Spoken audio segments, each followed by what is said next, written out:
Sa video na ito ay pag-uusapan po natin ang isang napakainit at kontrobersyal na pahayag mula sa kilalang investor at author ng sikat na librong Rich Dad Poor Dad na si Ginoong Robert Kiyosaki.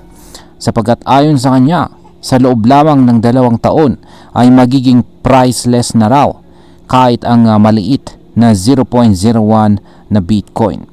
Oo, tama po ang narinig ninyo.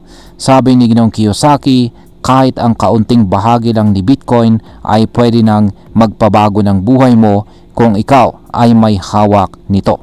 Kaya kung ikaw ay isa sa mga nagdadalawang isip pa kung papasukin ba ang crypto or hindi, marahil ito na ang sign na hinihintay mo.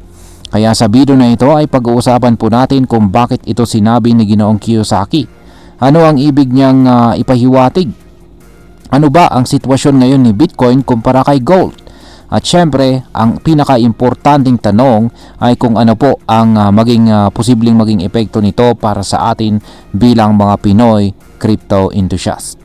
At ayan, bago po tayo magpatuloy ay pakibasa na lamang po muna ang disclaimer dito sa ibaba ng ating screen. At ayan, ang ating nakikita sa larawang ito ay si Ginoong Robert Kiyosaki. Siya po ang author ng sikat na librong Rich Dad Poor Dad. Ayan, napakaganda po talaga ng librong yan. Kung pag hindi pa ninyo nababasa yung laman ng librong yan ay ayan, payo ko po ay basahin po ninyo. Ayan. Ngayon ay simulan po natin kung bakit naniniwala si Ginoong Robert Kiyosaki na magiging priceless daw ang 0.01 na amount ng Bitcoin. Ayan. Ayon po kay Ginoong Kiyosaki, nasa pinakamadaling panahon na raw tayo sa kasaysayan para yumaman at si Bitcoin ang susi. Noong nakarang linggo lang, sumabog si Bitcoin at umabot na sa bagong all-time high na $111,000. Para sa kanya, si Bitcoin ay parang isang once in a lifetime opportunity. Kaya naman sinasabi niya na kahit ang maliit na bahagi lang, gaya po ng 0.01 na Bitcoin, ay pwede nang magpataba ng bulsa mo balang araw. Kung iisipin mo, parang imposibleng yayaman ka sa ganong kaliit na amount. Pero kung titingnan natin ang kasaysayan ni Bitcoin, ilang ulit na siyang nagtaas ng presyo ng hindi inaasahan. Dati, sinasabi ng mga tao na sayang lang ang $100 sa kanya.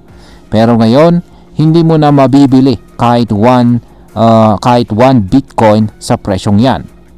Kaya ang tanong, mangyayari nga ba ulit yan? Ayon po kay Ginoong Kiyosaki ay oo.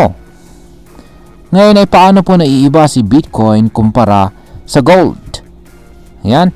Matagal nang may debate kung sino ang tunay na store of value sa pagitan po ni Bitcoin at saka ang gold.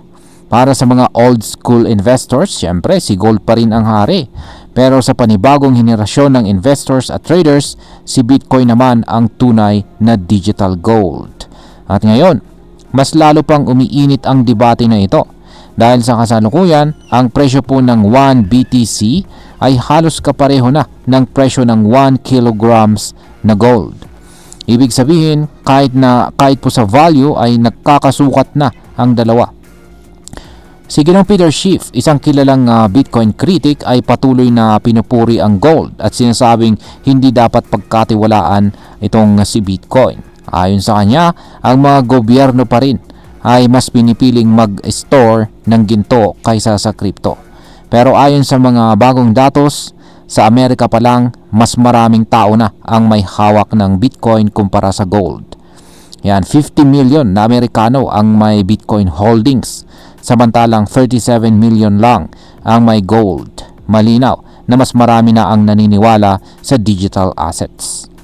Ngayon is ano po ang ibig sabihin ng banana zone na binanggit naman ni Ginoong Kiyosaki?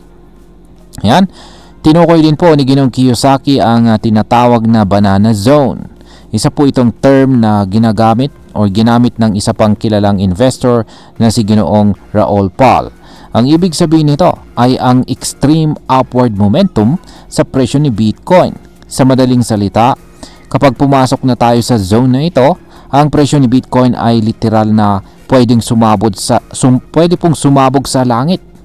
At kung totoo nga ito, mas lalo pang magiging totoo ang prediction ni Ginoong Kiyosaki na kahit 0.01 BTC ay magiging napakahalaga.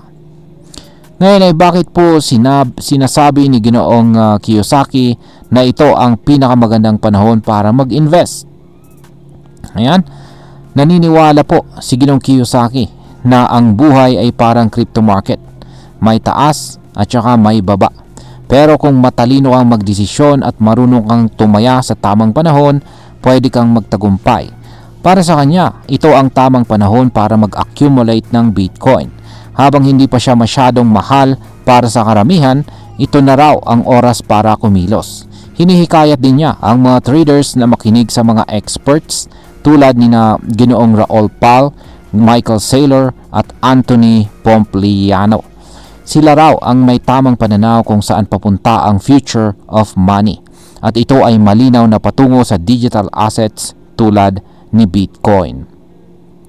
Ngayon ay pag-usapan naman po natin ang posibleng maging epekto nito para sa atin bilang mga Pinoy crypto enthusiasts.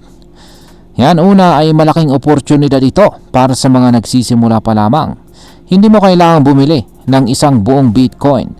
Kahit 0.01 BTC lang. Ayon yan kay Ginoong Kiyosaki ay pwede nang maging susi sa financial freedom mo sa inaharap. Sa halagang mga $35,000 hanggang $40,000 ngayon, may chance ka nang makakuha ng 0.01 BTC. Pangalawa, dapat nating maunawaan na habang tumataas ang demand kay Bitcoin at nauubos na ang kanyang supply, tumataas din ang presyo. At dahil limitado lang ang total na 21 million BTC, darating po ang panahon na hindi na kayang bumili ng kahit kaunting bahagi nito ang ordinaryong mamamayan. Pangatlo, dapat din nating alamin ang tamang diskarte. Hindi ito simpleng hype lamang. Kailangan mong pag-aralan ang market, alamin ang risk at mag-invest ng pera na kaya mong mawala. Huwag mong itaya ang buong ipon mo kung hindi mo pa naiintindihan ang galaw ng market. Yan, bilang panghuli, ang masasabi ko naman tungkol sa prediction na ito ay para sa akin, ang pahayag po nitong si Ginoong Robert Kiyosaki ay hindi dapat baliwalain. Hindi ito basta lang marketing tactic or hype. Isa siyang seasoned investor na may malawak na karanasan sa iba't ibang asset classes. Kung sinasabi niyang magiging priceless ang 0.01 BTC, marahil ay may malalim siyang basihan. Pero gaya ng sinasabi ko palagi, ang crypto ay isang high risk, high reward market. Habang may posibilidad na yumaman ka, may posibilidad na rin na malugi ka. Kaya importante pa rin ang edukasyon, tamang mindset at disiplina sa pag-i-invest. At ayan, hanggang dito na lamang po tayo sa video na ito mga ka-crypto. Marami pong salamat sa panonood. Ingat po tayo lagi at God bless po sa ating lahat.